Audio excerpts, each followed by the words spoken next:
Aliens is one of the best movies ever made, possibly the best action horror movie. It stands independent of its predecessor, 1979's Alien, as its own experience. And it went on to influence movies and video games seemingly forever. The original Doom was actually going to be an Aliens game. You can see the Aliens influence all over Doom when you look at the soldiers going through the Weyland-Yutani facility. You can see where Doom gets its feeling from. The opening of Halo Combat Evolved is 100% Aliens. Same ship design and everything. We will rip their skulls from their spines and toss them away laughing. Am I right, Marines? Sir, yes, sir! Damn right I am. Now move it out. Double time. Yeah. Are you me? Yeah! Are you me? Yeah! Where are you? Where are you?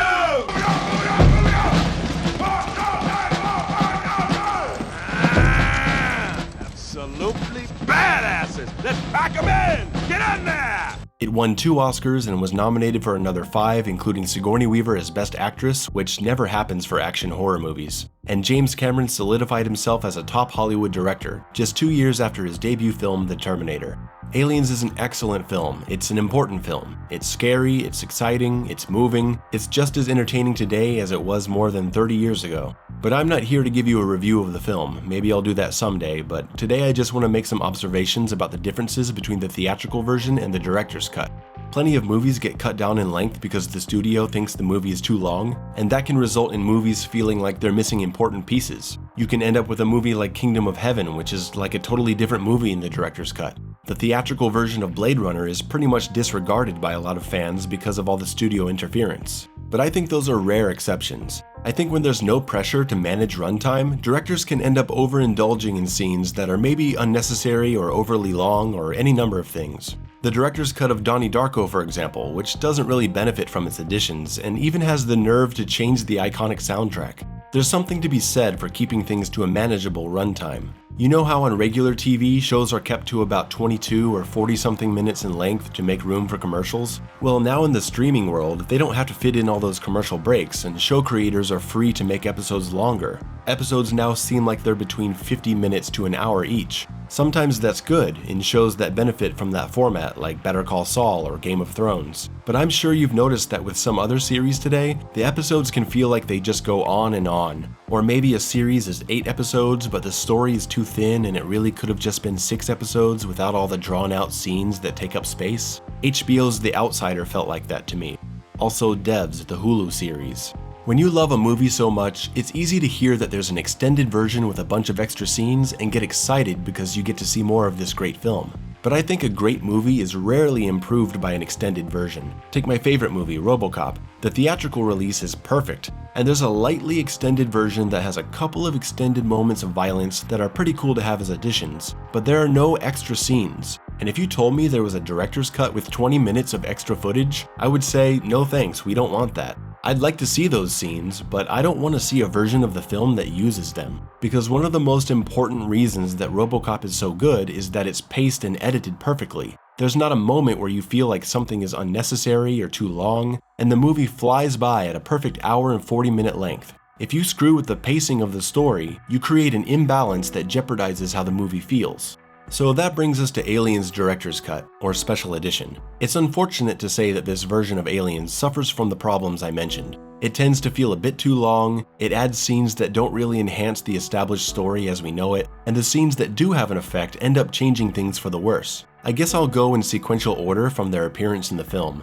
I won't hit every scene, just the ones I think are worth commenting on. It starts with this scene here, Ripley in front of a projection screen that didn't look like convincing future technology even in 1986. This scene was wise to cut just based on the poor effect alone. In this scene, Ripley asks about her daughter, and Sigourney Weaver's acting here is just superb. So she makes this scene worth watching just because of her performance. She's really good, and the emotion of the scene makes it feel like a solid addition to the movie. But the fact that she's now mourning the loss of her daughter really changes how the movie feels. If you've seen Alien before this, Ripley never mentioned having a family. Neither did anyone else, I think. And this scene is when we find out for the first time that she has a daughter, or had a daughter. And it's really sad.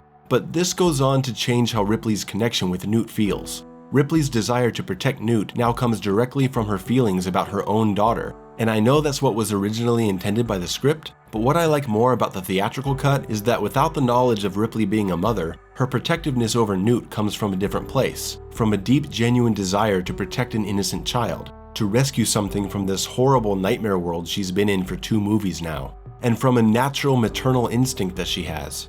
By the end, Ripley and Newt are a wonderful team, and Newt calling her mommy at the end still works because Newt's entire family has been dead for months, and she now has someone to love and protect her. And also because Ripley is already a character that has existed in a state of mostly loneliness for a while, and she probably already thinks of Newt as a daughter and would be happy to care for her forever. I never thought their relationship felt incomplete. I never thought, why would she care so much about Newt? I mean, wouldn't you? It feels natural, and it didn't need to be justified with a scene saying that her own daughter is gone. I think it makes Newt feel like a replacement, someone that Ripley wants to protect out of her own sadness and longing for her daughter. Not completely, but partially, and that makes it feel different to me in a way I don't like. I can see the argument for keeping the scene. I can see how some may view the element of Ripley redeeming herself for missing out on the entire life of her daughter can register as an impactful part of the story. So while I prefer the original's tone, I understand why others prefer the director's cut. The next scene is another huge change to the movie, and it's about the colonists down on LV-426. Ripley discovering that there are 60 to 70 families down on that planet working and living their lives leaves her horrified by the thought of them encountering the alien. Later, Ripley is told that they've lost contact with the colony, and this is the catalyst for the movie. The company sends a military team down to the planet to check out what's wrong, and Ripley is brought in as an advisor. She doesn't want to go back. The company basically pressures her to go by saying they'll reinstate her as a flight officer so she doesn't have to work in the cargo docks. After another night of nightmares, she decides to go. Maybe the job offer played a part, but she's really going back there to face her fears, and she's a caring person, so she wants to know that the colonists are okay too. As an audience member, we are sharing Ripley's experience. We don't know anything that she doesn't know, because her point of view is our point of view. There hasn't been a single scene without her. Neither she nor the Marines have any idea what's waiting for them when they get to the surface. No one's been there. They don't know what they're walking into in the slightest. And since we don't know either, we're along for the ride of discovering this place with them. Every door that opens into a new corridor, it's the first time we've been in this place. And we are left to imagine the horror that happened here, just as our main characters are. We, the audience, share in the tension because this place is a mystery to us too. Again, Sigourney Weaver is so good. Ripley's a brave character, but she's not a warrior. And after what she's seen, the terror on her face is incredible as they push forward into the unknown. In the tension of these early moments, they follow a signal on the motion tracker. And what are you expecting? An alien. When they get close, a small figure jumps across the screen with a jump scare sound and gunfire. We have no idea what just jumped across the screen, and neither do our characters. That's important to the experience of the viewer. Upon further inspection, it's discovered that it was a little girl. Who is this girl? What has she seen? How long has she been alone crawling around like this? We discover her as Ripley discovers her. We find out about her family only because Ripley gets her to talk about it. This sense of discovering the colonist facility is completely sabotaged by the director's cut. Right after the corporate meeting in the beginning, where Ripley is explaining what happened in the first movie, we actually get to see the colonists before the alien attack. We get a long scene of disposable characters going about their daily jobs, walking the metallic hallways of the facility, talking about corporate policy. And we meet Newt and her family as they're going out on an expedition to inspect the coordinates that we later find out Burt gave to them. There they find the derelict spaceship from the first movie, and her father is attacked by a facehugger. So this is the incident that led to the total destruction of the colonist population. It's a cool bonus scene to see as a fan, but this addition does two serious things to the film. The first is that it throws away all that wonder and discovery and tension that I talked about, because when the Marines arrive, we've already seen this place. We know what it looks like, who is here, what happened, how it happened. We know there's a little girl running around waiting to be found. The mystery is gone. The second thing is that they introduce Newt in this sequence. Seeing her presented this way first is just too obvious. It screams, here's a little girl that Ripley is gonna meet later. I mean, obviously, right? Why else would they show her? It spoils it. So now as we're slowly walking through the place we've already seen, a figure jumps across the screen and scares our characters, but we've assumed it was the little girl from before, so we don't get to share in our character's fear. Seeing Newt's backstory before the events of the film makes her early conversation with Ripley less interesting as a result. She's traumatized and doesn't want to talk, and as they're trying to get answers from her about what happened and where her parents are, as a viewer it doesn't really matter to us what she says because we already know. We saw it all earlier. and it's just not interesting watching characters learn things that we already know. Like when you watch a detective story, the thrill is in learning what happened as the detective does. If you see the murder and the guilty person before, it's not much fun to follow the detective as he finds the clues. Those are the two big changes, the daughter scene and the colonist scene. The rest are minor, but we'll go through them. There's some long shots of the military equipment in the hangar, and I guess they're establishing shots, but to me they feel a bit overindulgent, showing off their set work. The movie flows much better without holding on these shots. When they take the dropship down to LV-426, Hudson has a cool moment of showing his hype attitude for kicking ass. I'm ready, man. Ready to get it on. Yo! It's just a couple of lines that perfectly express how he and the Marines are feeling. Hudson is an abrasive character that can overstay his welcome if he's on screen for too long. Some people don't like his character at all. I'm not one of them, but I understand why. He's a whiner, he's scared. This is a good scene though, and it cuts right at the perfect time. The director's cut comes back to Hudson a few minutes later, and it's just him doing a bunch of dumb macho posturing and naming weapons and rambling about how badass they all are. Check it out. I am the ultimate badass. Yeah. State of the badass art. You do not want to fuck with me. Check it out. Hey Ripley, don't worry. Me and my squad of ultimate badasses will protect you. Check it out. Independently targeting particle beam failings. Whap! Fry half a city with this puppy. We got tactical smart missiles, phase plasma pulse rifles, RPGs. We got sonic electronic ball breakers.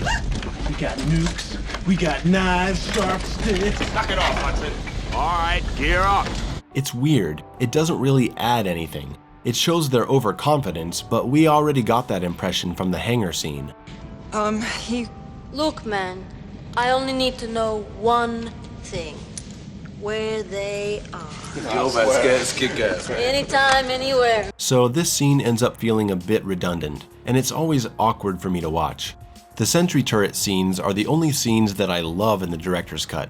I can see why it was cut because it's not that important, but it gives much better context to the action scene that follows. In their plan to escape and call down the rescue dropship by remote, they seal all the doors and force the aliens into two main access tunnels. But they also put down gun turrets to drive them away. The turret stuff was cut out of the theatrical version, and it's too bad, because besides just being a cool idea, it makes their defense plan make more sense. And it gives a better explanation as to why the aliens are moving through the ceiling. It was always kind of weird that the aliens cut the power seemingly randomly in the theatrical cut. They cut the power and everyone just acts surprised and they start making their way out and sealing doors behind them. And then when it's too late, they discover the aliens are crawling through the ceiling and they get ambushed. The inclusion of the turrets helps these events out greatly. Without the turrets, you're left to imagine that the aliens are so smart that they're planning, hey, let's cut the power and then crawl through the ceiling and they'll never expect that, ha ha ha. They aren't that smart, making plans like that.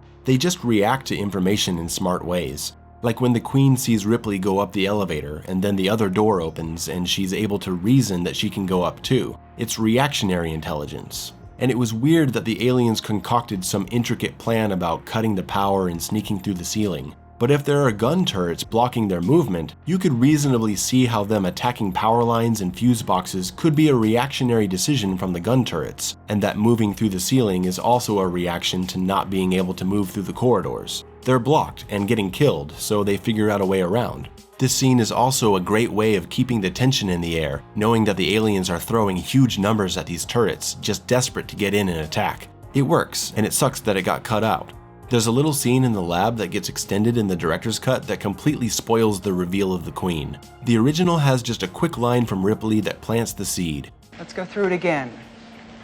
They grab the colonists, they move them over there, and they immobilize them to be hosts for more of these. Which would mean that there would have to be a lot of these parasites, right? One for each colonist, that's over 100 at least. Yes, that follows. But each one of these things comes from an egg, right? So who's laying these eggs? I'm not sure. It must be something we haven't seen yet.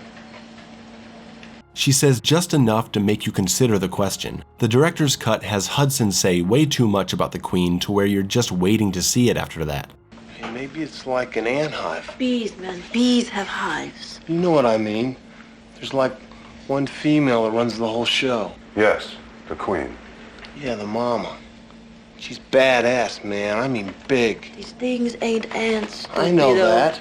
There are some scenes with Ripley interacting more with Hicks, which establishes more of their attraction to each other, but I really don't think it's needed, especially this scene near the end. See you, Hicks. Dwayne. It's Dwayne. Ellen. Don't be gone long, Ellen. This is a nice moment, don't get me wrong, but it contradicts the tone of what's happening. Newt has been taken by the aliens and every second counts. The entire plant is about to go nuclear in like 20 minutes and she's got to run back in to rescue Newt and fight her way out. Look how rushed and high pressure this all feels.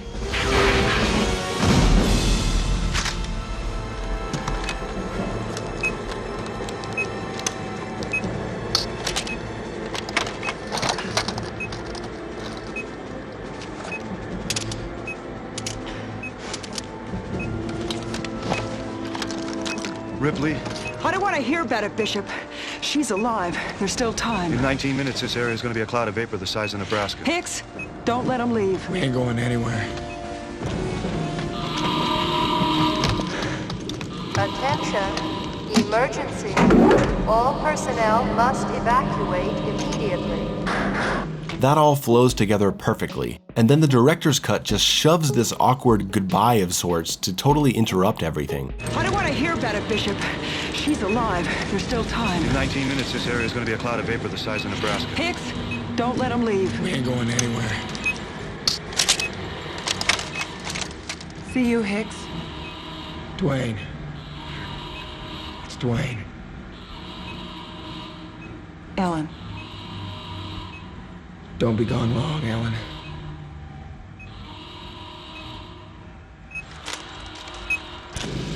Even the way she says "see you, Hicks" feels out of place. See you, Hicks. See you, Hicks. Yeah, I don't like this scene at all.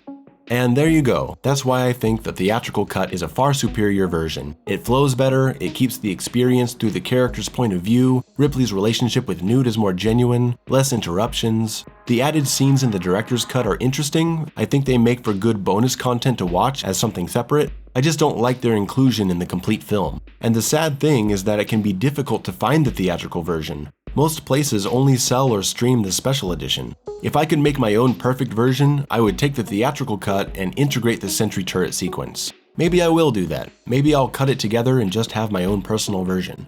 I hope you've enjoyed this breakdown. You can check out the rest of my channel for some other analysis videos on games and movies and music. Like and subscribe, and thanks for watching.